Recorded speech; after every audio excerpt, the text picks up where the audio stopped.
Bonjour madame, nous sommes dans la salle Piette au Musée national d'archéologie à Saint-Germain-en-Laye. J'aimerais que vous vous présentiez. Je m'appelle Catherine Schwab, je suis conservatrice en chef du patrimoine. Je suis responsable des collections paléolithiques, c'est-à-dire préhistoriques anciennes du musée, et j'ai travaillé à la coordination de la restauration de la salle Piette entre 2005 et 2008. 2008, ça a été une grande annonce. J'ai vu ça dans la première page du journal Le Monde, avec un article important à l'intérieur. Ça a été un événement donc national ou international. Oui, parce que pour la première fois, on ouvrait au public la salle Piette et on donnait à voir cette collection qui est fabuleuse. C'est certainement la plus belle collection d'art préhistorique au monde. Je suis très heureux en tant qu'arrière-petit-fils de vous entendre et très impressionné. C'est la première fois que je vois cette salle pour les raisons que vous avez dites. Avant que cette salle soit réouverte, quel a été l'historique entre le moment où Édouard Piette a commencé à penser à une donation et puis la réalisation? En quelques dates, si vous voulez bien m'éclairer. Alors, Édouard Piette a d'abord voulu déposer les collections au musée, mais en rester propriétaire. Le musée a refusé. Et c'est au début du XXe siècle qu'il a proposé de donner complètement les collections aux musées nationaux. Les collections sont arrivées en 1902 et après des discussions pendant 2 longues années, la donation a été signée en 1904. Cela explique d'ailleurs que dans la salle Piette, on a un panneau qui mentionne l'année 1904, alors que dans le hall du musée, dans l'entrée du musée, on a un autre panneau des donateurs qui mentionne la date de 1902. D'accord.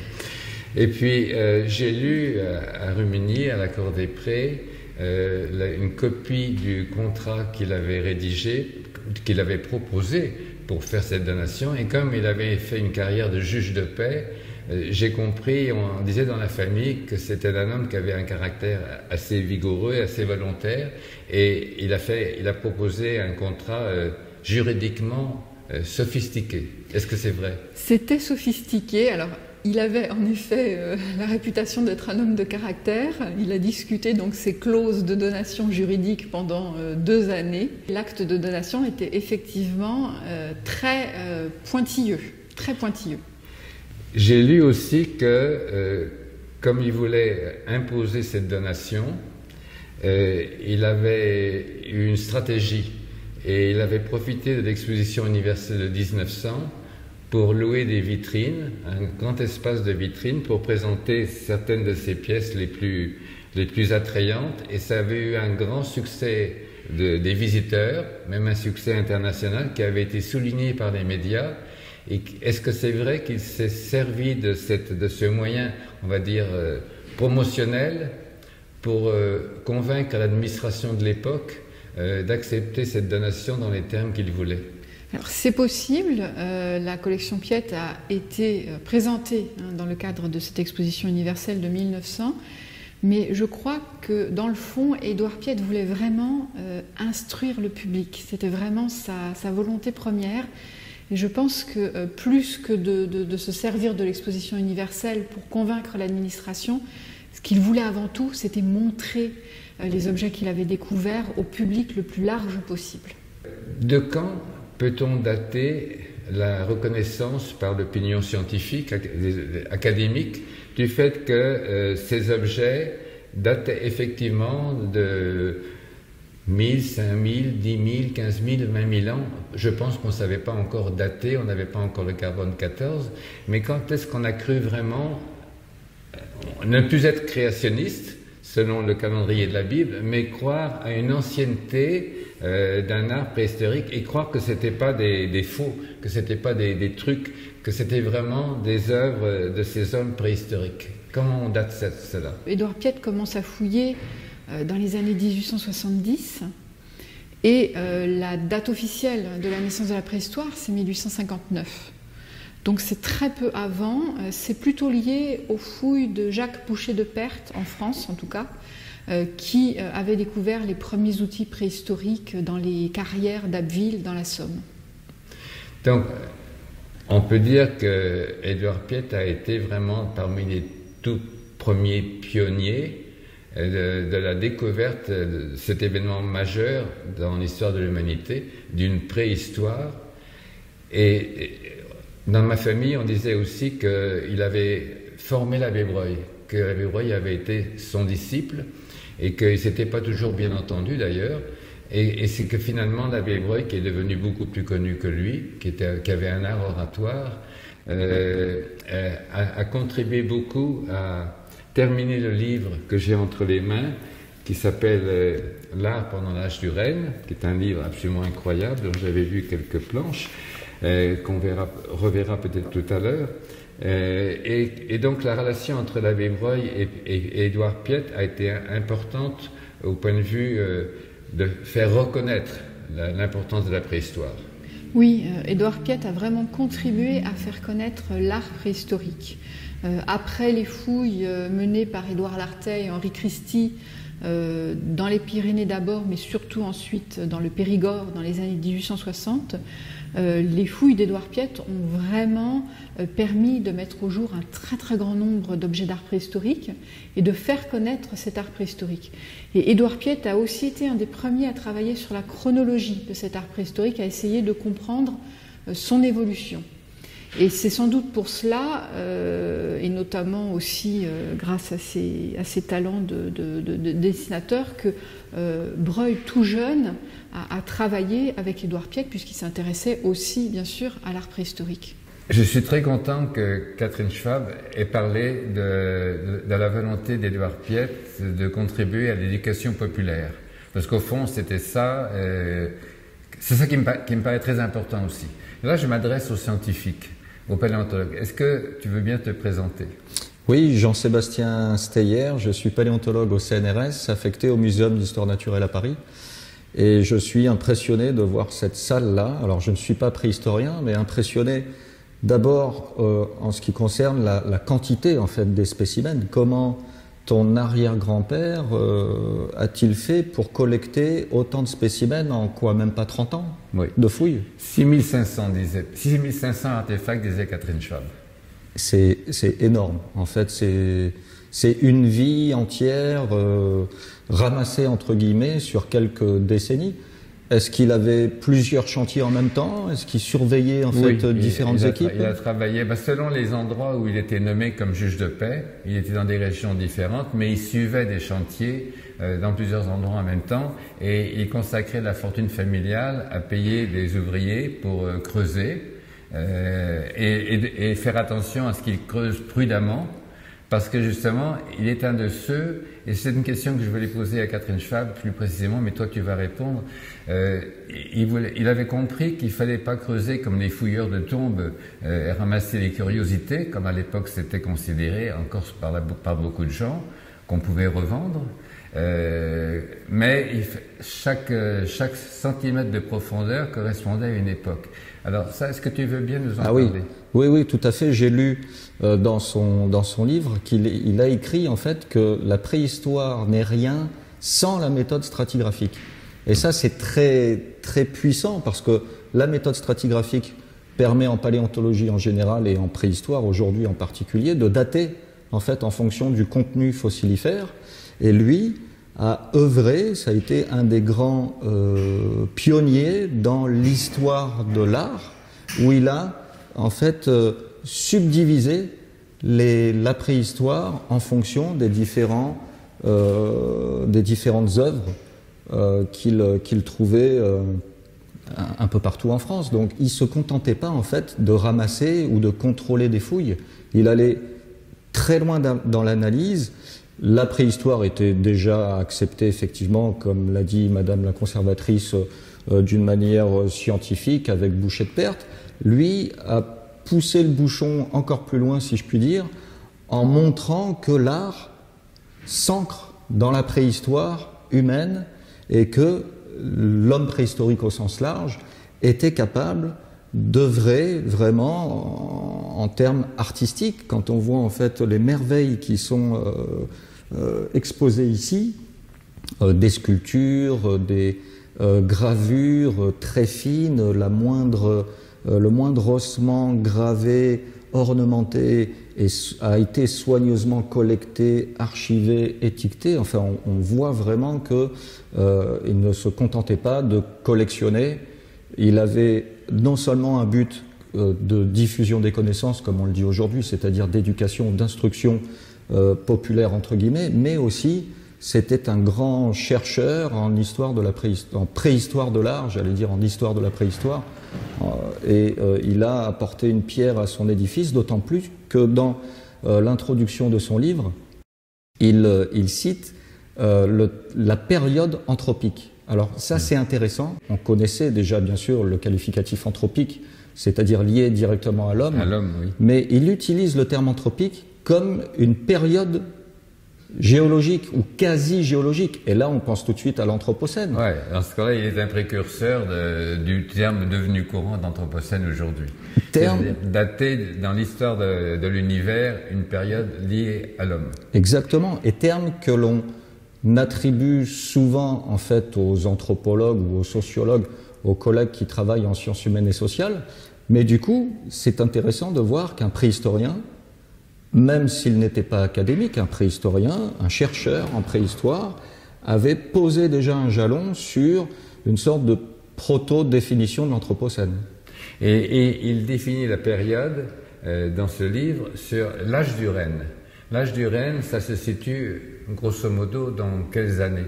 Alors l'âge du renne, Madame la conservatrice nous a soufflé, c'est le magdalénien, c'est-à-dire on est entre moins 20 000 et moins 13 000 ans, avant notre ère. Et on n'avait pas encore le carbone 14 pour dater. Non. Alors comment est-ce qu'on datait à l'époque? Eh bien justement, c'est toute la précision et la finesse de la recherche de ton arrière-grand-père, c'est-à-dire qu'il utilisait le contenu fossilifère, enfin son assemblage fossilifère, c'est-à-dire ses spécimens, ses ossements, pour définir en fait des courants artistiques, et en fonction de l'analyse stratigraphique comparée entre les grottes, il était capable de dresser une sorte de chronologie relative de l'histoire de l'art ou de la préhistoire de l'art. C'est assez extraordinaire, ça. Ah oui, oui, oui, parce que on connaissait déjà à l'époque, il y a 50 ans environ avant, on avait déjà utilisé la méthode stratigraphique grâce notamment à Alcide d'Orbigny, qui était géologue paléontologue spécialisé dans les micro-organismes qui se sont déposés, en gros le plancton en fait qui vivait à l'époque des dinosaures dans les océans. Bon, on avait des repères. Donc, on avait des repères et on connaissait déjà l'intérêt et l'usage de la méthode. Mais l'appliquer à la préhistoire et notamment à la préhistoire de l'art, c'était tout à fait nouveau à l'époque. C'était vraiment, pour un juge de paix, on peut dire qu'il était, il a pas seulement, comme tu dis, été un collectionneur de curiosités, il a essayé d'élaborer une théorie complète, et j'ai lu qu'il est allé très loin jusqu'à penser à faire des liens entre les écritures, ce qu'il pensait être des écritures sur des ossements avec des petits traits, des petites croix, différents signes calligraphiques, on va dire. Et il faisait même le lien avec l'écriture égyptienne ancienne, ce qui aujourd'hui est démontré faux. Mais donc, il avait une vision très ambitieuse de compréhension de l'histoire de l'histoire humaine, finalement. Tout à fait. Sur ce point-là, il s'est trompé, mais il avait effectué un effort de synthèse chronologique pour tenter en fait de mettre bout à bout toutes ces études et ces recherches, et c'est tout à fait louable à l'époque. Donc en fait c'était un théoricien. C'était un préhistorien de terrain, la preuve, mais aussi de recherche, j'ai envie de dire. À travers la chronologie, vous voulez comprendre un développement, une évolution. Bon. Maintenant, ma question suivante, si tu veux bien, Jean-Sébastien, c'est, tu as parlé d'art à plusieurs reprises, et le titre même du livre, L'art pendant l'âge du renne, moi, ça m'a beaucoup questionné, parce que je pense effectivement que c'était déjà de l'art, mais j'ai l'impression, tu me contrediras, qu'il a été un des premiers à affirmer cette volonté qu'on reconnaisse, comme l'a fait l'abbé Breuil ensuite, qu'on reconnaisse ces artefacts, ces gravures, ces sculptures, comme une démarche artistique, alors qu'on aurait tendance à faire comme on a fait pour l'art nègre, reconnaître ça comme des artefacts civilisationnels, à signification magique, et pas du tout comme une forme d'art. Alors que la perfection qu'on voit effectivement dans ces pièces-là, qui nous laisse absolument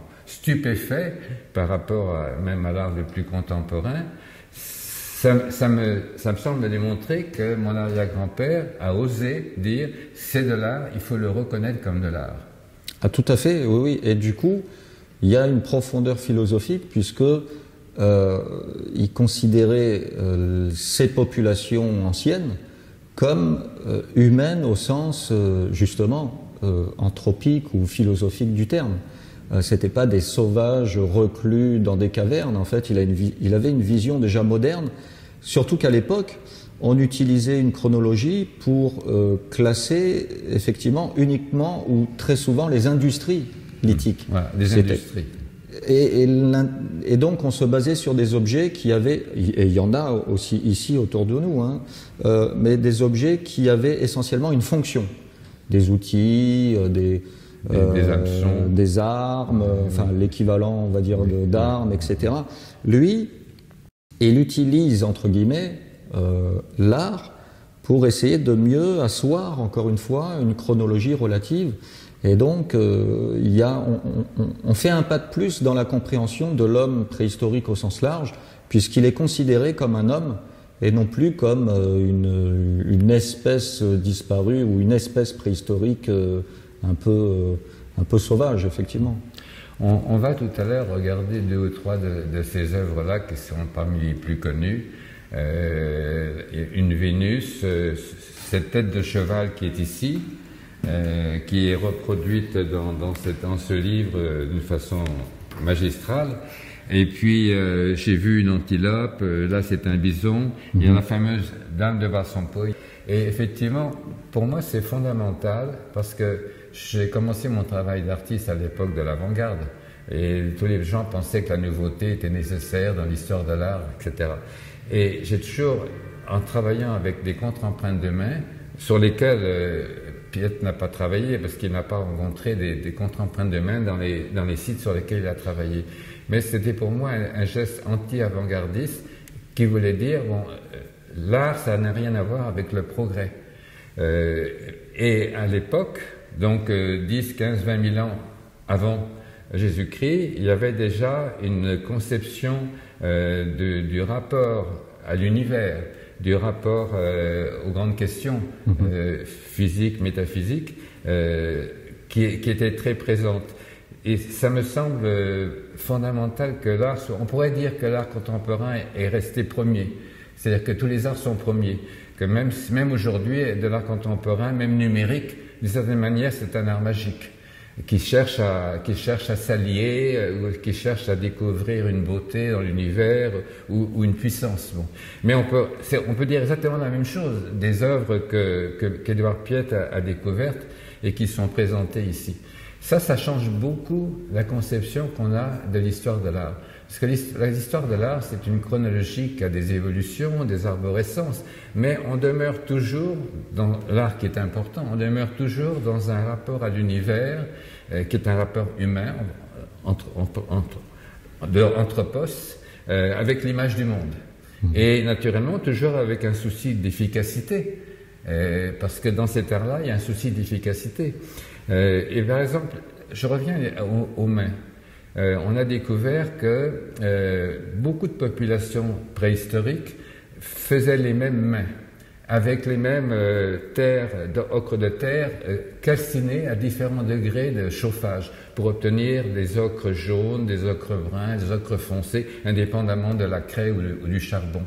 Et on a découvert que c'était vraiment, tout à l'heure tu parlais de l'industrie, c'était vraiment une industrie parce qu'on a découvert des sites où ils avaient un dépôt de ces ocres de terre dont ils allaient se servir dans leur déplacement de nomades pour ces peintures qu'ils faisaient dans les grottes Et pour moi, le fait que c'était tellement institutionnalisé, que c'est les mêmes couleurs qu'il peignait, qu'il créait de la même manière et qu'il soufflait de la même manière, pour moi, c'est une démarche qui me semble civilisationnelle. On n'est pas dans le chasseur ou le cueilleur ou le pêcheur qui arrange un petit dispositif pour survivre. On est bien au-delà de l'idée des nécessités de survie. On est dans une dimension intellectuelle, on va la dire magique ou spirituelle ou artistique. Est-ce que tu es d'accord avec ça? Oui, et les collègues préhistoriens sont d'accord en général pour lier ces formes d'art à une sorte de proto-chamanisme ou de chamanisme, avec aussi la démarche que tu mentionnes, qui est très technique, d'une part, mais aussi la démarche artistique et inspirationnelle qui consiste finalement à exprimer des choses qui dépassent l'humain et qu'il faut représenter d'une manière ou d'une autre, avec le côté aussi expérimental. Et puis le côté aventureux, si je puis dire, de cette expression artistique. Parce que souvent, les peintures rupestres que tu mentionnes ont été faites dans des grottes qui étaient habitées non pas par des humains, mais par des ours des cavernes ou une sorte de mégafaune comme ça, qu'il fallait potentiellement déloger pour avoir accès aux parois et pratiquer en fait son art. Donc c'était des lieux, des sortes de sanctuaires, en fait, où il était difficile de pénétrer et on ne s'y rendait pas par hasard. Voilà, c'est ça. L'abbé Breuil a parlé à propos de Lascaux d'une sorte de basilique.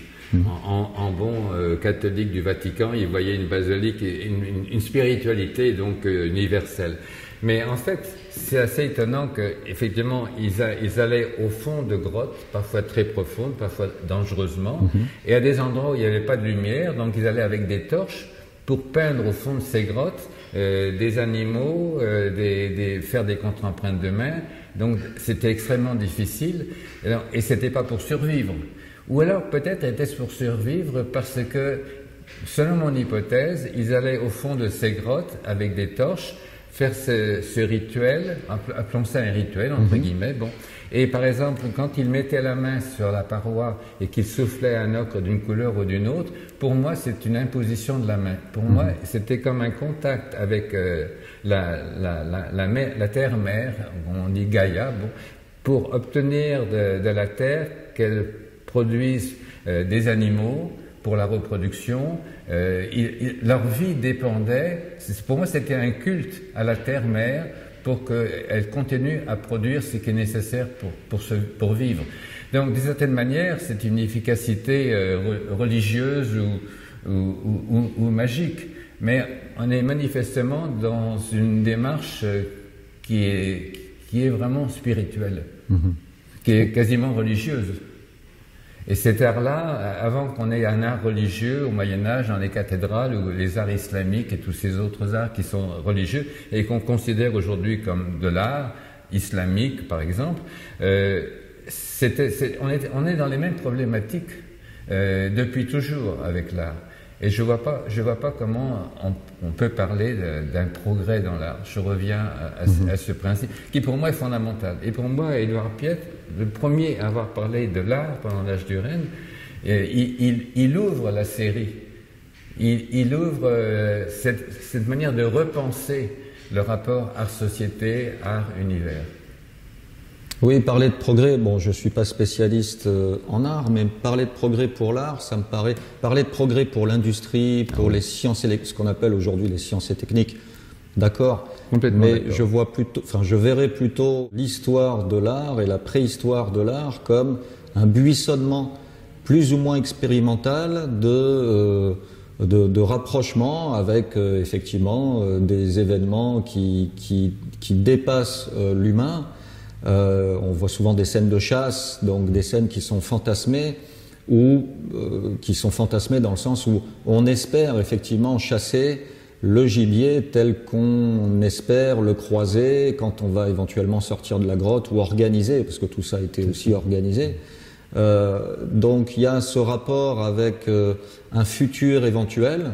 C'est une question de survie, mais c'est aussi une question de vie, j'ai envie de dire, parce que l'art est le propre de l'humain, et l'humain commence avec le genre homo, Et on a observé depuis les Néandertaliens et même avant des sépultures où l'humain enterrait en fait ses proches apparemment, ses défunts, et donc se posait sans doute des questions sur après la mort en fait. Donc à partir du moment où l'humain en fait apparaît, c'est-à-dire on est quand même à moins 300 000 ans, le premier représentant des sapiens, cette fameuse grotte au Maroc, on peut poser comme hypothèse que on avait peut-être déjà de l'art à cette époque. Autrement dit, le progrès technoscientifique est évident, ça on ne va pas le mettre en doute. Il y a des secteurs où le progrès humain est évident, comme l'égalité entre l'homme et la femme, ça a pris beaucoup de temps pour qu'on commence à y penser, mais d'une manière générale, l'homme demeure l'homme dans l'énigme, le mystère par rapport à la vie, par rapport à l'univers, par rapport à son origine. Et c'est toujours le problème finalement de l'art, à mon sens, et pas seulement de l'art. On le retrouve dans la littérature, dans l'art d'une façon très générale. Mais dans ce sens-là, je vais dire que ces hommes préhistoriques sont nos contemporains, ou que nous ne sommes pas tellement différents d'eux. Et comme artiste, ça m'intéresse. Maintenant, ce que je voudrais, c'est qu'on aille voir 2 ou 3 de ces chefs-d'œuvre qu'Édouard Piette a découvert et qui ont fait sa célébrité, qui lui ont permis d'imposer ces idées dont nous avons parlé. Jean-Sébastien, merci. Je t'en prie. C'est la principale publication d'Édouard Piette, hein, bien qu'il ait publié énormément d'articles au fur et à mesure de ses fouilles, parce qu'il tenait vraiment à tenir au courant la communauté scientifique de tous ses progrès et de toutes ses découvertes. Donc il a énormément publié, mais ça c'était vraiment pour lui l'œuvre de sa vie. Malheureusement, il est décédé en 1906 et la publication est parue en 1907. Donc c'est une publication posthume qu'il aurait certainement aimé voir. C'est une des plus belles publications sur l'art préhistorique qu'on connaisse encore aujourd'hui. Parce qu'il y a des planches absolument magnifiques, et puis parce que c'est, encore une fois, la collection d'art préhistorique la plus importante que l'on connaisse encore aujourd'hui aussi. Cette planche nous montre sous toutes ses faces, et même de dessus, la dame de Brassampouille, qu'on appelle aussi dame à la capuche, et c'est en quelque sorte le visage de la préhistoire, hein. C'est vraiment le visage le plus connu dans cet art préhistorique. Et c'est aussi une exception parce qu'à cette époque-là, au Gravettien, il y a à peu près 30 000 ans, les statuettes féminines, qui sont des statuettes qui montrent vraiment les caractères de la féminité, de la maternité, n'insistent pas du tout ni sur les jambes, ni sur les bras, ni sur la tête, et encore moins sur le visage. Donc cette petite tête qui nous montre des traits du visage, même très stylisés, reste une exception finalement dans cet art préhistorique. Et d'habitude, c'était des Vénus de fécondation, de fécondité. Oui, ce sont des statuettes féminines qu'on appelle Vénus, qui sont probablement liées à un culte au sens large, ou en tout cas à une évocation de la maternité et de la féminité aussi. Sur la couverture de l'art pendant l'âge du règne, il y a une petite tête de cheval. C'est le cheval hennissant qui vient de la grotte du Mas d'Asile en Ariège, qui a donc été découvert dans les années 1880. Et cette petite tête, bien qu'elle soit vraiment de petite dimension, on parle assez souvent pour l'art préhistorique d'art miniature, elle est en même temps, du point de vue du style, presque monumentale. Elle montre une très bonne connaissance du cheval du point de vue anatomique, et puis aussi du point de vue de son comportement, puisqu'on a affaire à un art de chasseur, pêcheur, cueilleur, qui connaissait très bien ces animaux et qui les représente très bien, avec énormément de détails. Il faut aussi penser au fait que ces détails étaient gravés à la pointe du burin, en silex taillé. Donc il y a derrière cette figure ici, cette figurine, toute une maîtrise technique, certainement tout un apprentissage, toute une prise en charge de cet apprentissage par le groupe, qui montre à quel point l'art, la production de ces images était important pour les groupes préhistoriques.